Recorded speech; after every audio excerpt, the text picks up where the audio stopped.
हम समझते हैं कि आखिर ये क्या हो रहा है।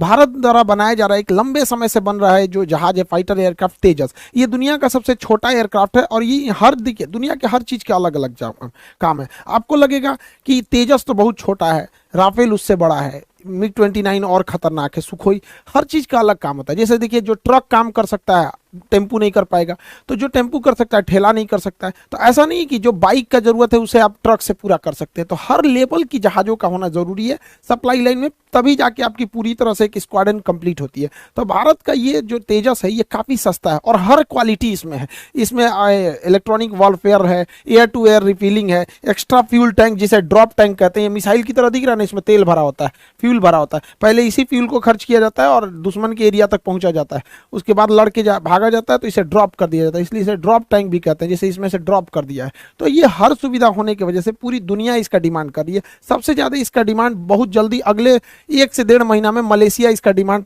सबसे पहले हम लोग इसे मलेशिया को सप्लाई करेंगे। और मलेशिया के अलावा इसमें 15 से 18 देश और रुचि दिखाए हैं और इसमें सबसे बड़ा नाम आ रहा है अमेरिका के, क्योंकि इसने छोटे सेगमेंट में, अमेरिका के पास कोई जहाज नहीं है। F-16 बहुत ज्यादा लड़ाई लड़ चुका है, F-22 है, F-35 है, तो बीच में अमेरिका के पास बहुत कम चांसेज है। यूरोप में तो ये बहुत चांसेज है कि तेजस को अमेरिका भी ले लेगा। एक बार ले लिया तो अमेरिका तेजस का ऐसे ही डिमांड बढ़ जाएगा। तो बहुत सारे देश इसमें नेगोशिएशन कर रहे हैं, देखिए किसकी आगे बात बढ़ती है। साथ ही अगर ये ताइवान की स्थिति को देखेंगे तो ताइवान डिमांड कर रहा है भारत से ब्रह्मोस मिसाइल देने के लिए, और इधर फिलीपीन एडवांस पैसा दे रखा है, तो फिलीपीन सप्लाई को बढ़ाने के लिए कर रहा है। साथ में आसियान के जो देश हैं ये ब्रह्मोस मिसाइल का डिमांड बहुत ज्यादा कर रहे हैं, क्योंकि यही ब्रह्मोस एक ऐसा वैक्सीन है जो चाइना का बुखार उतार सकता है। ये 90 डिग्री पे घूम जाता है एकदम तेजी से यहाँ पर। तो बहुत तगड़ा मिसाइल है ब्रह्मोस। गलती से तो मार दिए थे हम लोग पाकिस्तान में, आपको याद ही होगा।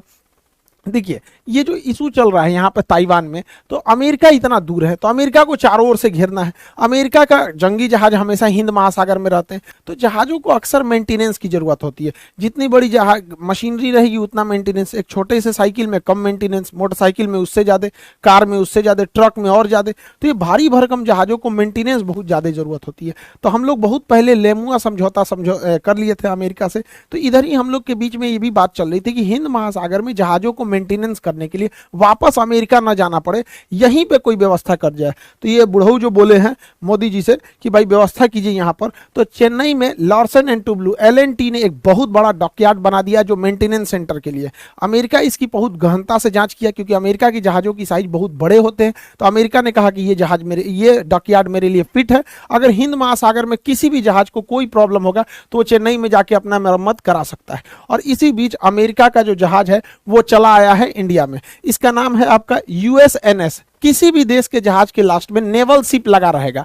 अब उसका कौन सा देश है बस आगे, जैसे इंडिया का है तो INS लगा रहेगा, पाकिस्तान का रहेगा तो PNS लगा रहेगा, चाइना का रहेगा तो CNS लगा रहेगा, US का रहेगा तो USNS लगा रहेगा यहाँ पर। तो सबका अपना, फ्रांस का रहेगा तो अलग लगा रहेगा। इसका रॉयल नेवल शिप, ये ब्रिटेन वाला लिखता है, जो हम लोग पे राज किया था सब ब्रिटेन वाले, वो सब रॉयल नेवल शिप लिखता है सब। तो भारत, ये अमेरिका का जहाज US naval ship Charles Drew, ये लंगर डाल दिया और ये लगभग 10 दिन रहने वाला है। अभी 8 तारीख से लेके मतलब काफी 10-12 दिन तक इसका मेंटेनेंस होगा। ये अमेरिका का वो जहाज है जो दूसरे जहाजों को सप्लाई देता है, दूसरे जहाजों को फ्यूल भरता है, दूसरे जहाजों में खाना पहुंचाता है, दूसरे जहाजों में मेंटेनेंस का काम देखता है, दूसरे जहाजों में मेडिकल इक्विपमेंट पहुंचाता है। तो सोचो, जो दूसरे का पेट भर रहा तो ओकरे भूख लग गया, यही बिगड़ गया। तो ये आया है अभी चेन्नई में। ये इतना भारी भरकम जहाज है कि ये एक साथ 2-2 जहाजों को मेंटेनेंस, देखिए यहाँ से वायर लगा देता है और इसमें फ्यूल भर देता है, उसी तरह इधर से ऐसे वायर लगा के इसमें फ्यूल भर देगा। तो एक साथ 2-2 जहाजों में फ्यूल भरता है। तो जब यहाँ फ्यूल भरा जाता है तो पैरेलली इस जहाज से इस जहाज में एक रस्सी बांध दिया जाता है और सामानों को दोनों साइड से दोनों जहाजों में भर दिया जाता है। तो आप कहेंगे कि इसमें सामान कहाँ से आता है, तो हेलीकॉप्टर इस पे पहले से ले आके रख देते हैं और ये सब में जाके भर देता है। तो फ्यूल पाइप होता है, साथ में फ्यूल भर देता है। और इसी तरह देखिए, ये मोटा वाला जो पाइप आ रहा है, ये मोटा वाला पाइप जो इस तरह से आ रहा है, ये फ्यूल के लिए है। और एक लंबा से ये तार गया जिसमें से इसे लटकाया गया है ये सामान। अब इसके अंदर सप्लाई है, गोला बारूद हथियार। बीच मैदान में अगर गोला बारूद खत्म हो जाएगा तो बंदरगाह तक थोड़े आएंगे। तो जहाजिया अमेरिका का बिगड़ गया है, और ये आया हमारे यहाँ बनवाने के लिए।